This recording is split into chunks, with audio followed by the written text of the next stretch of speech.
राधे राधे जी, आप सभी का बहुत स्वागत है मेरे channel vastu tips for home में। दोस्तों, हरतालिका तीज हर साल भाद्रपद के शुक्ल पक्ष की तृतीया तिथि को मनाई जाती है और इस साल 30 अगस्त मनाई जाएगी।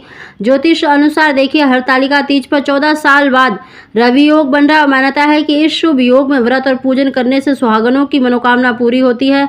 हरतालिका तीज पर भगवान शिव और माता पार्वती की विधि विधान से पूजा करनी चाहिए।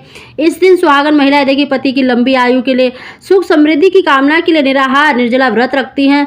हरतालिका तीज को हिंदू धर्म में सबसे कठिन व्रतों में से एक माना गया है। मान्यता है कि यह व्रत अत्यंत शुभ फलदायी है और साथ ही देखिए हरतालिका तीज पर किया जाने वाला एक ऐसा उपाय बता रहे हैं जिसको करने से निश्चित ही आप दोनों के बीच में प्रेम बढ़ेगा और आपको सुख सौभाग्य की प्राप्ति होगी। उसकी जानकारी देने से पहले दोस्तों, अगर अभी तक आपने vastu tips for home channel को सब्सक्राइब नहीं किया तो सब्सक्राइब अवश्य ही कर लें, बगल में बेल आइकन को दबा दें जिससे मेरी आने वाली सभी वीडियो का नोटिफिकेशन सबसे पहले आप तक पहुंच सके। दोस्तों, हरतालिका तीज पर देखिए 14 साल बाद रवि योग चित्रा नक्षत्र के कारण बन रहा है। हरतालिका तीज का जो पूजन विधि है, देखिए पूजन का जो शुभ मुहूर्त है वो संध्या के समय होता है, प्रदोष काल में। आपको देखिए जो उपाय हम बता रहे हैं उसको शाम को ही करना है और उसका शुभ मुहूर्त है 5:16 से शाम को 6:45 तक रहेगा और दूसरा जो शुभ मुहूर्त है 6:45 से 8:12 तक रहेगा। दोस्तों, ये दो शुभ मुहूर्त है, इन दोनों शुभ मुहूर्तों में आपको ये उपाय करना है।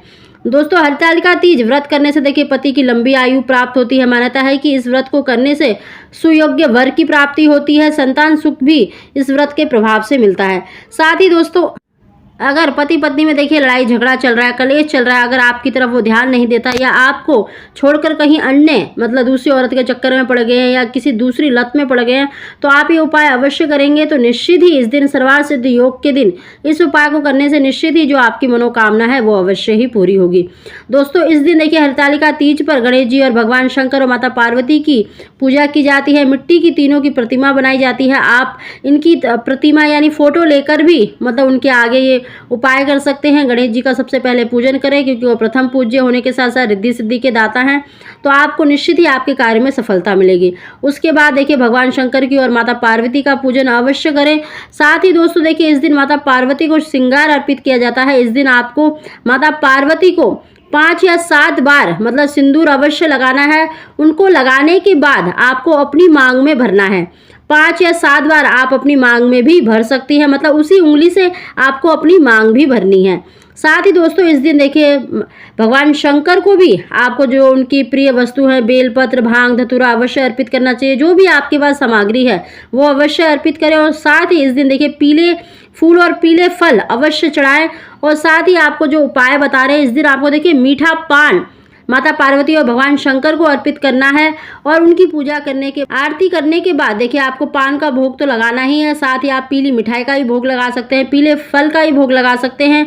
दोस्तों, अगर पति पत्नी देखिए अगर उस पान को आधा आधा खा लेते हैं तो निश्चित ही उन दोनों के बीच का जो लड़ाई झगड़े चल रहे हैं, कलेश चल रहे हैं, वो अवश्य ही दूर होंगे। उन दोनों के बीच में प्रेम अवश्य बढ़ेगा।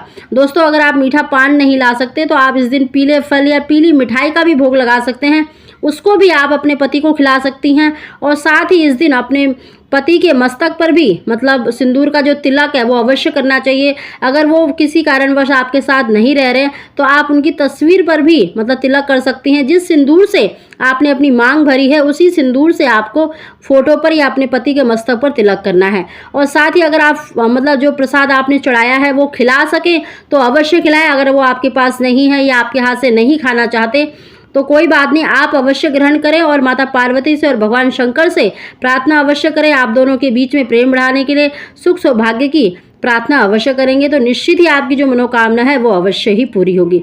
दोस्तों, अगर आपको हमारी जानकारी वीडियो पसंद आई हो तो इसको लाइक अवश्य ही करें। आप सभी